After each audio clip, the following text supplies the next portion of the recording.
First death.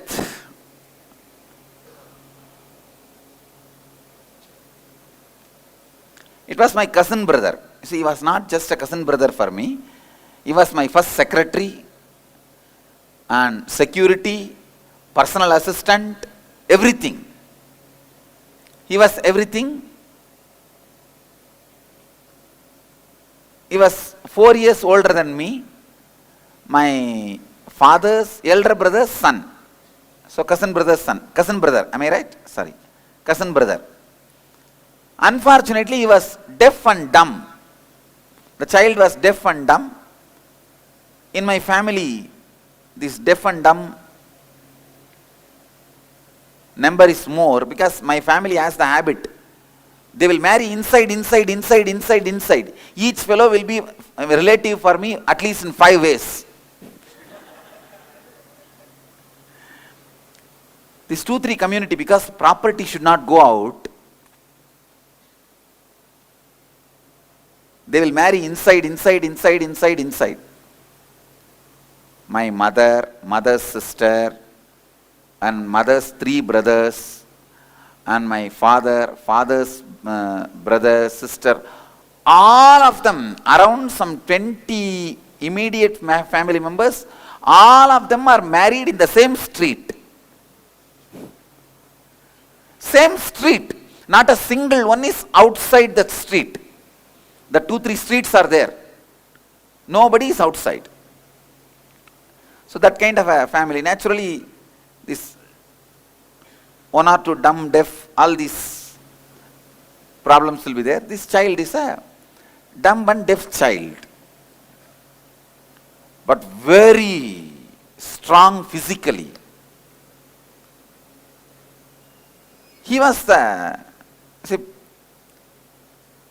I should describe this background, only then you will catch the whole thing. It was a joint family, large joint families, centered, I can say that whole 3-4 street is my family only. Actually, when I go around each house, in every house, puja room, the worship room, I used to see one guy's photograph. Arunachala will be there and this guy's photo will be there. I came back and asked my grandmother, is he also God? What God he is? She said, no, he is your grandfather, great grandfather. I said, then why his photo is there in all the houses? He said, all of them are his great grandchildren. This one guy made 4th Street. No, those days no entertainment, you see. No TV, no other entertainment. No, it is very common in Indian villages. The mother and the daughter both will be pregnant same time. How many of you have seen this?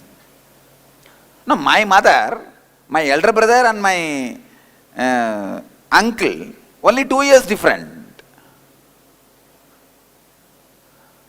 So it is a common thing. Half a dozen at least, if it's a small family. And 1 dozen if it's a medium-sized family.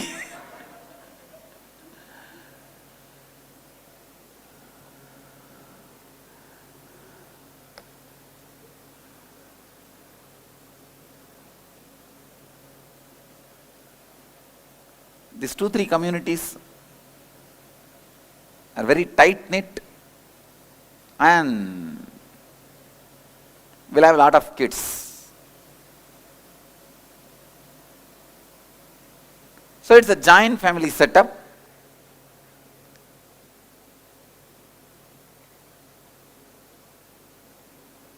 Anywhere the child will sleep, any house it will go and eat, that kind of lifestyle. I heard about child abuse first time only after I went to US. Please understand, even I have not heard even the idea of child abuse. Forget about not being abused. Even the idea, I can't even comprehend. See, even about this subject there was no talk in that society, that kind of a society.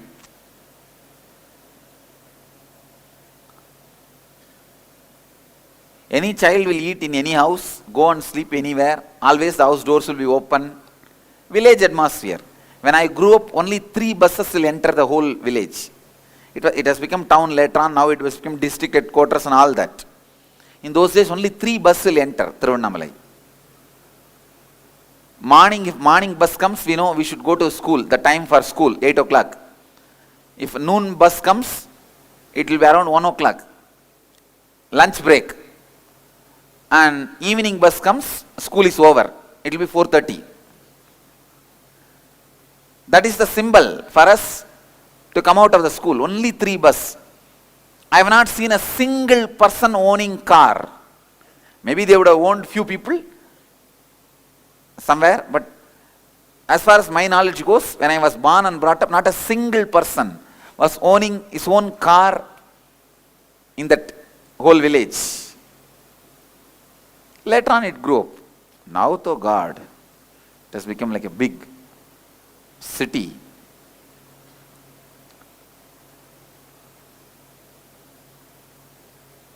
So this boy, because he is dumb and deaf, nobody will play with him.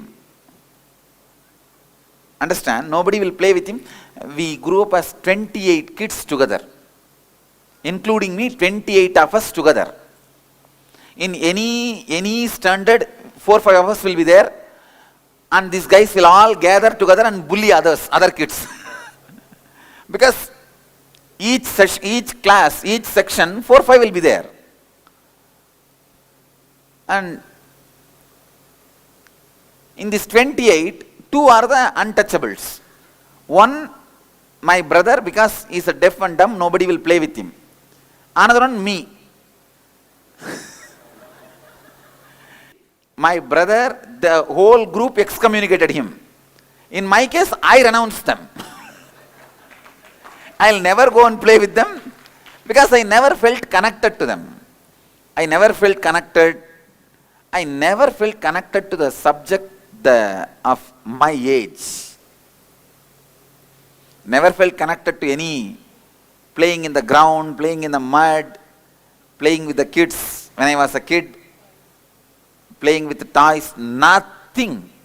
I wanted you to know, my whole life, I never went to movie theater. Only once they tried to forcibly took me to the theater, and half I ran away and came back. And then I went to theater once to see the Swaminarayan movie. There is a movie on Swaminarayan in San Diego. The IMAX theater, there is an IMAX theater in San Diego. I went there. My whole life, that's all. That is recently, but this, before starting the public life, never went to movie, never sat in front of TV and watched anything more than few minutes. Means that also I won't be sitting and watching. If I am sitting and talking to others, if the TV is running, it will be running. Only after the last started the public life, started seeing the news, especially after the attack on me.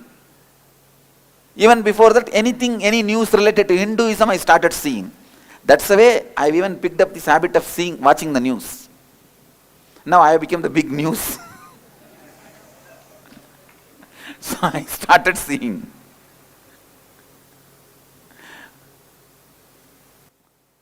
That kind of a lifestyle where I have never been to movie and completely unattached with the kids, with my age kids.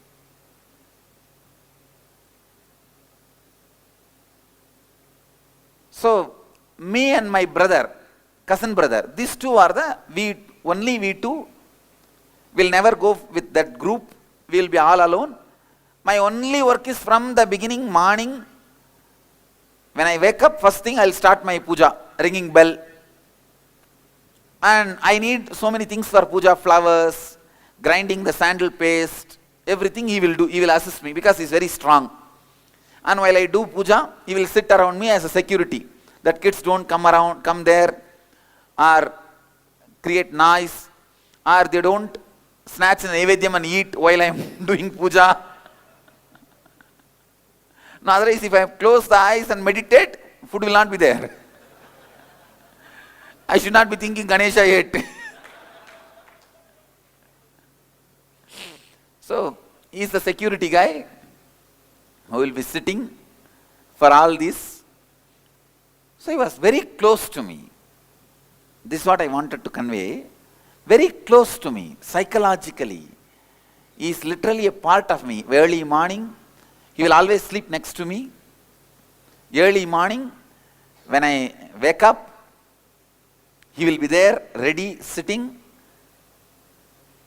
Then after I wake up, I'll wake up my Ganesha. I'll sleep with Ganesha. I'll wake up the Ganesha. After some time, I added 2-3 more deities. One Meenakshi and one Shiva and all. I'll wake them up all and go for taking bath. Come back for puja. He will help me completely. You know that in village, we have a stone. On that we have to rub the sandalwood. That sandalwood. When we rub with water or rose water, the paste will come, sandalwood paste. That's a big work. So, one has to hold the stone, one has to rub. He will be helping me. And he will pluck flowers from the trees and the plants. He was little tall. Almost 5-6 years we were very close. Very close. Excommunicated. Unrenounced. The community around us. We both were living in our own world. Suddenly, one day he went to the nearby village, our relative's house, for vacation. Usually during the school vacation, you go to each relative's village, they will give 10 rupee and one new set dress. These are all usual thing. The Indian village. And then they will give you bag full of mango, whatever grows in their family, you bring that. How many of you relate with all these? Because if you are from Indian village, these are all typical typical lifestyle. So this guy went to nearby village. One of my relatives, pre-monastic relatives' house for vacation. Only one day. He will go in the morning and they will pamper him, give him good food and clothes and money and bag full of mango or rice or jaggery, whatever they produce, they are producers. They will give and he will come back with that bag. When he went, unfortunately in the well without wall, it's called the ground level wells. In the villages, the ground level wells will be there for agriculture purpose. He fell into the well and died. Just in 10 minutes, he is dead. Morning he went, after helping me in the puja. By evening, before my evening puja, his body was brought. Please understand, I was only 10-year-old boy.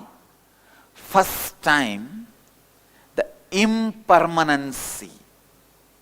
I realized impermanency. Please listen. As a child, I always used to think, when I wake up, how I see my house, the temple tower, Arunachala temple, and that Arunachala hill, how all these are permanent. That is exactly the way I used to feel that relationships are also permanent. People are also permanent. My mother is permanent, father is permanent, brother is permanent, grandmother is permanent, all of them are permanent, just like the temple. And I had my grandmother had a pet dog. The dog is permanent. I used to think all are permanent. First time in my life, I realized impermanence that settled in me. Oh, somebody whom you see will not be there in your life one fine morning. Listen.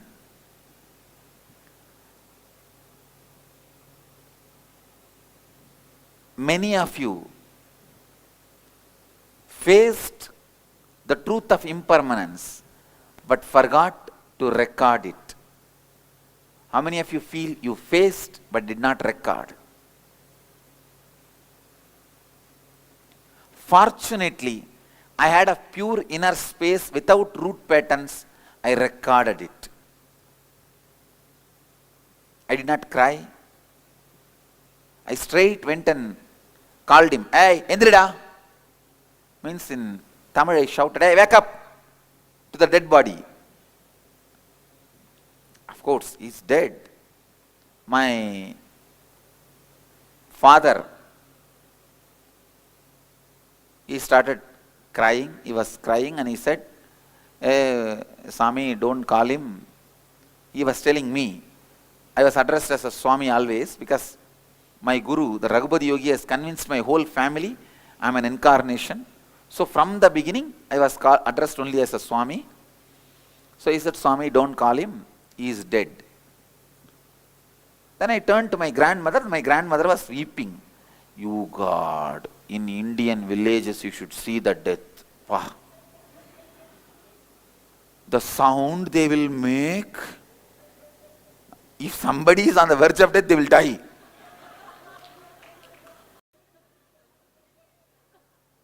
They will just roll on the ground and they will make hell. There are some professional women who will be waiting for death to happen in any house. Ayo, yo, yo, yo.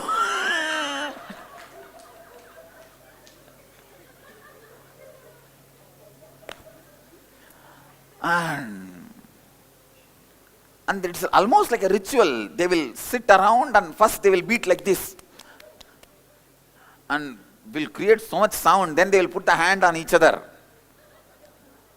and cry. Oh, there's a song. There are a lot of songs also. Really. உரைக்கு நான் வச்சிருந்த பாலுங்கெட்டு போனதாடா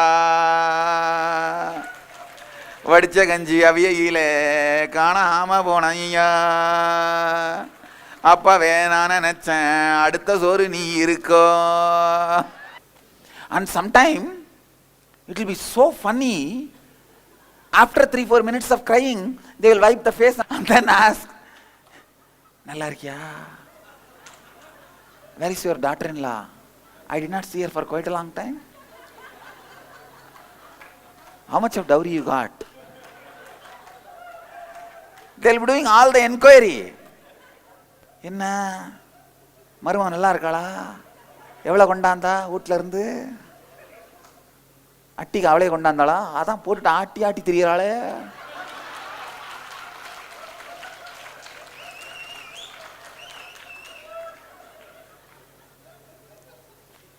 பேத்தி வயசுக்கு வந்துட்டாளாமே. ஊர் சொல்லவே இல்லை புட்டு சுத்தா. Your granddaughter has matured. You did not call the village for the ceremony.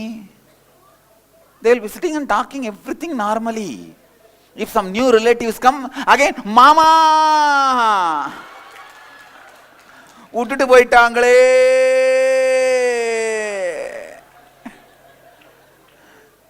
Oh Mama! She left us and went away. As if she has called, you guys would have gone together.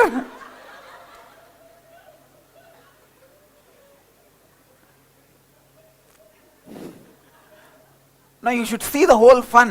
Now I tell you, I think in this whole ruckus only, you don't record the truths inside. You miss the whole happening of death. You understand? You create such a chaos. The lessons which death can teach does not get inside the system.